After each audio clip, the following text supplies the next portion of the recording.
কৃষকদেরকেও আমরা দেখে গেলাম এবং আমাদের কৃষি অফিসার অবশ্যই তার সরকারি কৃষি অফিসার দ্বারা বাকি অন্য যারা ক্ষতিগ্রস্ত হয়েছে সবার তালিকায় নিয়ে আমরা সরকারকে জানাবো বিষয়টা যে আমাদের এলাকায় এই অবস্থা হয়েছে এবং যিনি মারা গিয়েছেন আমরা তার পরিবারের পাশে আছি এবং আমরা চেষ্টা করব সরকারের যে সুবিধাগুলো আছে যে খাতে তাকে দেওয়া যায় সেটা সর্বোচ্চ যেন সুবিধা তাদেরকে দিতে পারে সেই ব্যবস্থা করবো।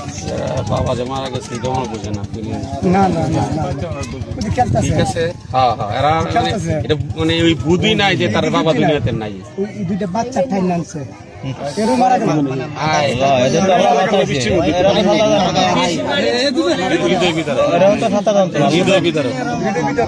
আমি তো বললামই আমাদের আমরা তাৎক্ষণিকভাবে খবরটি না এই বৈরী আবহাওয়ার মধ্যে আমাদের উপজেলা আমরা আসছি ইনশাল্লাহ আমরা আমাদের উপজেলা কৃষি কর্মকর্তা এখানে আছেন সরকারের পক্ষ থেকে আমাদেরকে নির্দেশ দেওয়া হয়েছে সকল ক্ষতিগ্রস্ত কৃষক এই আমাদের এই বাটির 2-3টা ইউনিয়নে যারা আছে তাদের সকলের ক্ষয়ক্ষতির যে পরিমাণ সেটা নিরূপণ করে সরকার এটা ব্যবস্থা গ্রহণ করে। ইতিমধ্যেই আমি আমাদের এই সংক্রান্ত যে মন্ত্রী আছে সরকারের মাননীয় কৃষিমন্ত্রীর সাথে আমরা স্কুলে ওঠার সাথে সাথে আমরা কথা বলছি।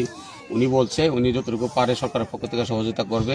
আমরা দেখে গেলাম ইনশাল্লাহ আমরা আপনাদের সাথে আমরা আছি, আপনাদের পাশে আমরা থেকে আপনাদেরকে সহযোগিতা করার জন্য আমরা সর্বদা চেষ্টা করে যাব। ঠিক আছে, সবাইকে ধন্যবাদ।